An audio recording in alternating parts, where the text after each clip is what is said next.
السلام علیکم ورحمۃ اللہ وبرکاتہ۔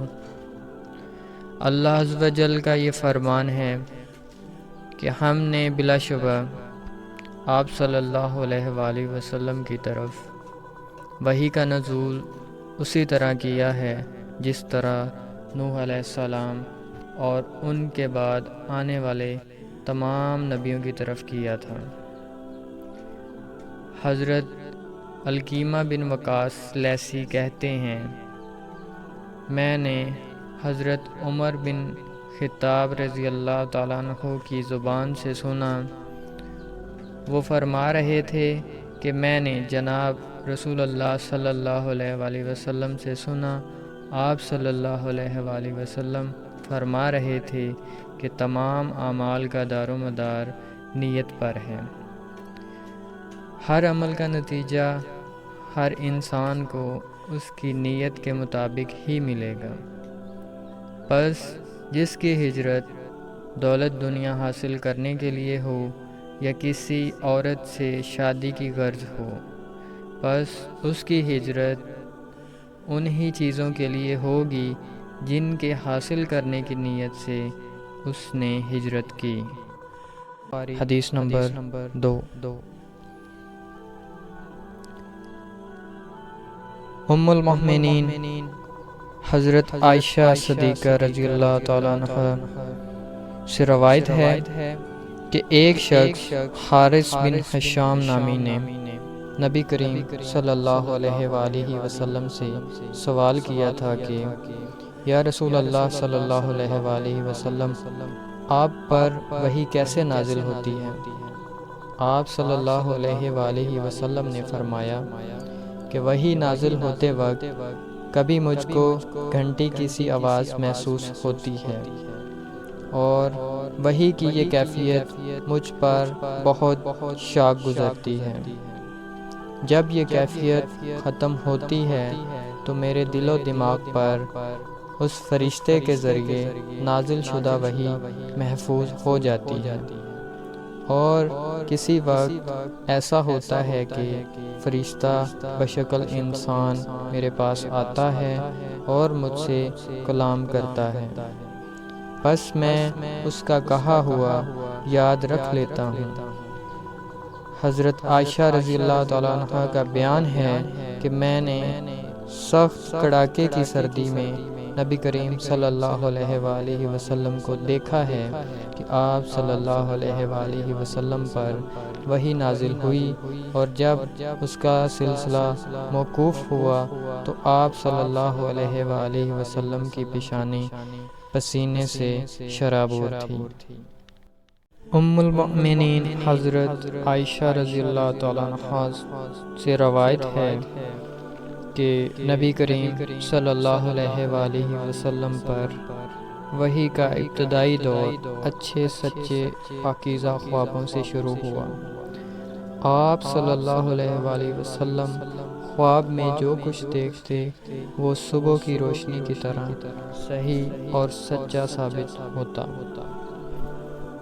پھر من جانب قدرت آپ صلی اللہ علیہ وآلہ وسلم تنہائی پسند ہو گئے، اور آپ صلی اللہ علیہ وآلہ وسلم نے غار حرا میں خلوت نشینی اختیار فرمائی، اور کئی دن اور رات وہاں مسلسل عبادت اور یاد الہی و ذکر و فکر میں مشغول رہتے۔ جب تک گھر آنے کو دل نہ چاہتا توشہ ہمراہ لیے ہوئے وہاں رہتے۔ توشہ ختم ہونے پر ہی اہلیہ محترمہ حضرت خدیجہ رضی اللہ تعالیٰ عنہا کے پاس تشریف لاتے اور کچھ توشہ ہمراہ لے کر پھر وہاں جا کر خلوت گزیں ہو جاتے۔ یہی طریقہ جاری رہا یہاں تک کہ آپ صلی اللہ علیہ وآلہ وسلم پر حق منکشف ہو گیا، اور آپ صلی اللہ علیہ وآلہ وسلم غار حرا ہی میں قیام پذیر تھے کہ اچانک حضرت جبرائیل علیہ السلام آپ صلی اللہ علیہ وآلہ وسلم کے پاس حاضر ہوئے اور کہنے لگے کہ اے محمد پڑھو۔ آپ صلی اللہ علیہ وآلہ وسلم فرماتے ہیں کہ میں نے کہا میں پڑھا نہیں جانتا۔ آپ صلی اللہ علیہ وآلہ وسلم فرماتے ہیں کہ فرشتے نے مجھے پکڑ کر اتنے زور سے دبوچا کہ میری طاقت جواب دے گئی۔ پھر مجھے چھوڑ کر کہا پڑھو۔ میں نے پھر وہی جواب دیا کہ میں پڑھا ہوا نہیں ہوں۔ اس فرشتے نے مجھ کو نہایت ہی زور سے دبوچا کہ مجھ کو سخت تکلیف محسوس ہوئی۔ پھر اس نے کہا کہ پڑھ۔ میں نے کہا میں پڑھا ہوا نہیں ہوں۔ فرشتے نے تیسری بار مجھ کو پکڑا اور تیسری مرتبہ پھر مجھ کو دبوچا، پھر مجھے چھوڑ دیا اور کہنے لگا کہ پڑھو اپنے رب کے نام کی مدد سے جس نے پیدا کیا اور انسان کو خون کی پھٹکی سے بنایا۔ پڑھو اور آپ کا رب بہت ہی مہربانیاں کرنے والا ہے۔ بس یہی آیتیں آپ صلی اللہ علیہ وآلہ وسلم جبرائیل علیہ السلام سے سن کر اس حال میں غار حرا سے واپس ہوئے کہ آپ صلی اللہ علیہ وآلہ وسلم کا دل اس انوکھے واقعہ سے کانپ رہا تھا۔ آپ صلی اللہ علیہ وآلہ وسلم حضرت خدیجہ رضی اللہ تعالیٰ عنہا کے ہاں تشریف لائے اور فرمایا کہ مجھے کمبل اڑا دو، مجھے کمبل اڑا دو۔ حضرت خدیجہ رضی اللہ تعالیٰ عنہا نے آپ صلی اللہ علیہ وآلہ وسلم کو کمبل اڑا دیا۔ جب آپ صلی اللہ علیہ وآلہ وسلم کا ڈر جاتا رہا تو آپ صلی اللہ علیہ وآلہ وسلم نے اپنی زوجہ محترمہ حضرت خدیجہ کو تفصیل کے ساتھ یہ واقعہ سنایا اور فرمانے لگے کہ مجھ کو اب اپنی جان کا خوف ہو گیا ہے۔ آپ صلی اللہ علیہ وسلم کی اہلیہ محترمہ حضرت خدیجہ رضی اللہ تعالیٰ عنہا نے آپ صلی اللہ علیہ وسلم کی ڈارس بندھائی اور کہا کہ آپ کا خیال صحیح نہیں ہے۔ اللہ کی قسم آپ کو اللہ کبھی رسوا نہیں کرے گا۔ آپ تو اخلاق فاضلہ کے مالک ہیں، آپ تو کنبہ پرور ہیں، بے کسوں کا بوجھ اپنے سر پر رکھ لیتے ہیں، مفلسوں کے لیے آپ کماتے ہیں، مہمان نوازی میں آپ بے مثال ہیں اور مشکل وقت میں آپ امر حق کا ساتھ دیتے ہیں۔ ایسے اوصاف حسنہ والا انسان یوں بے وقت ذلت و خواری کی موت نہیں پا سکتا۔ پھر مزید تسلی کے لیے حضرت خدیجہ رضی اللہ تعالیٰ عنہ آپ صلی اللہ علیہ وآلہ وسلم کو ورقہ بن نوفل کے پاس لے گئیں جو ان کے چچا زاد بھائی تھے اور زمانہ جاہلیت میں نصرانی مذہب اختیار کر چکے تھے اور عبرانی زبان کے کاتب تھے۔ چنانچہ انجیل کو بھی حسب منشاء خداوندی عبرانی زبان میں لکھا کرتے تھے۔ وہ بہت بوڑھے ہو گئے تھے، یہاں تک کہ ان کی بینائی بھی رخصت ہو چکی تھی۔ حضرت خدیجہ رضی اللہ تعالیٰ عنہ نے ان کے سامنے آپ صلی اللہ علیہ وسلم کے حالات بیان کیے اور کہا کہ اے چچا زاد بھائی، اپنے بھتیجے محمد صلی اللہ علیہ وآلہ وسلم کی زبانی ذرا ان کی کیفیت سن لیجیے۔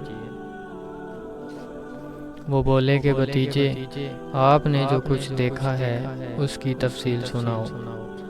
چنانچہ آپ صلی اللہ علیہ وآلہ وسلم نے از اول تا آخر پورا واقعہ سنایا، جسے سن کر ورقہ بے اختیار ہو کر بول اٹھے کہ یہ تو وہی ناموس معزز رازدان فرشتہ ہے جسے اللہ تعالیٰ نے موسیٰ علیہ السلام پر وحی دے کر بھیجا تھا۔ کاش میں آپ کے اس عہد نبوت کے شروع ہونے پر جوان عمر ہوتا، کاش میں اس وقت تک زندہ رہتا جب کہ آپ کی قوم آپ کو اس شہر سے نکال دے گی۔ رسول اللہ صلی اللہ علیہ وآلہ وسلم نے یہ سن کر تعجب سے پوچھا کہ کیا وہ لوگ مجھے نکال دیں گے؟ ورقہ بولا، ہاں یہ سب کچھ سچ ہے، مگر جو شخص بھی آپ کی طرح امر حق لے کر آیا، لوگ اس کے دشمن ہی ہو گئے ہیں۔ اگر مجھے آپ کی نبوت کا وہ زمانہ مل جائے تو میں آپ کی پوری مدد کروں گا، مگر ورقہ کچھ دنوں کے بعد انتقال کر گئے۔ پھر کچھ عرصہ تک وحی کی آمد موقوف رہی۔ صحیح بخاری حدیث نمبر 4۔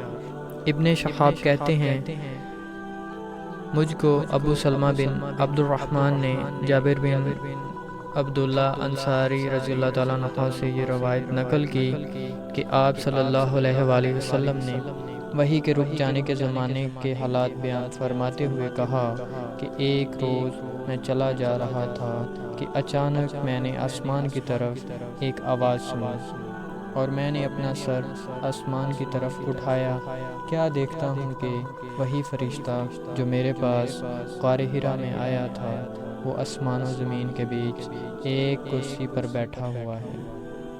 میں اس سے ڈر گیا، اور گھر آنے پر میں نے پھر کمبل اوڑھنے کی خواہش ظاہر کی۔